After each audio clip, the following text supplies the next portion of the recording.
ఓం నమ శివాయ, శ్రీమాత్రే నమః. మిత్రులకి, శ్రేభిలాషులకి, అలాగే నన్ను ఇంతగా ఆదరిస్తున్న యూట్యూబ్ ప్రేక్షకులందరికీ కూడా పేరు పెద్ద ధన్యవాదాలు. మిత్రులారా, మీ అందరికీ పరాదేవత ఎల్లవెల్లలా మీతో ఉండి మీ మనోవాంఛ నెరవేర్చాలని మనస్ఫూర్తిగా కోరుకుంటున్నాను.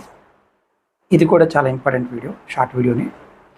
చాలామంది ఆడపిల్లలకి పెళ్ళి అవ్వడం లేదు గురువుగారు, వయసు వచ్చేస్తుంది, సంబంధాలు దగ్గర దాకా వస్తున్నాయి, కుదరటం లేదు, సంబంధం మాట్లాడిన తర్వాత వద్దంటున్నారు, ఏ కారణం అర్థం కావడం లేదు, ఏదైనా ఈ బాధ నుంచి బయటపడడానికి తేలికైన మార్గం ఉంటే చెప్పండి అని చాలామంది అడిగారు.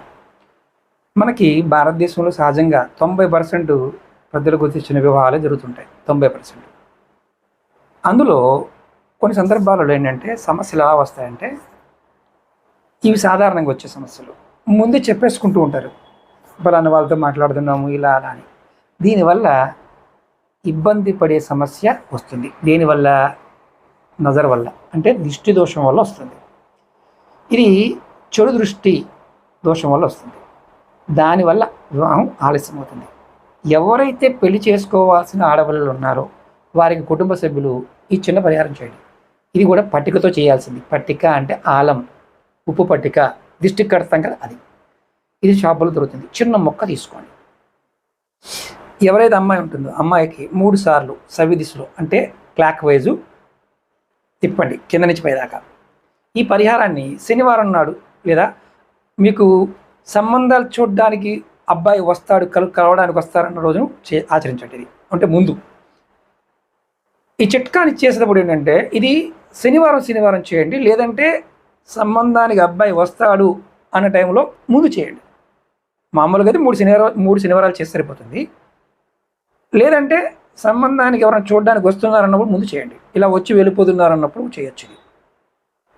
అమ్మాయికి ఈ దిష్టి తీసి, అది పట్టికని 3 సార్లు తీసి తర్వాత దాన్ని కాల్చాలి. ఎవరైతే అమ్మాయి ఉందో ఆ అమ్మాయి ఎవరి కుటుంబ సభ్యులైనా సరే దాన్ని కాల్చవచ్చు. ఇది ప్రయత్నం చేయవచ్చు. ఎవరికి వారు ప్రయత్నం చేసుకోవచ్చు. తల చుట్టూ వాళ్ళు క్లాక్ వైజ్ తిప్పుకోవచ్చు, లేదంటే పెద్దవాళ్ళ ఇంట్లో వాళ్ళు ఎవరైనా చేయొచ్చు. ఈ పట్టికని అగ్నిలో వేసిన తర్వాత, అంటే మనం కాల్చినప్పుడు అది కరుగుతున్నప్పుడు పట్టిక మానవ రూపం కానీ జంతు రూపాన్ని పోలినట్టుగా కనిపించింది అనుకోండి, మీకు ఉన్న దిష్టి నాశనం అయిపోయిందని అర్థం. అది కరుగుతున్నప్పుడు అలా మారద్దు. ఇది అలా కాకుండా మామూలు కరిగిపోయింది అనుకోండి, మీకు దిష్టి లేదని అర్థం. కాబట్టి జంతు రూపం కానీ మానవ రూపం కానీ జస్ట్ మనకు అలా పట్టిక ముక్క అలా కనిపిస్తే మాత్రం మీరు జాగ్రత్తగా ఈ పరిహారం పనిచేస్తుందని అర్థం. చెక్ చేసుకోండి, ప్రయత్నించండి. ఓం నమః శివాయ, శ్రీమాత్రే నమః.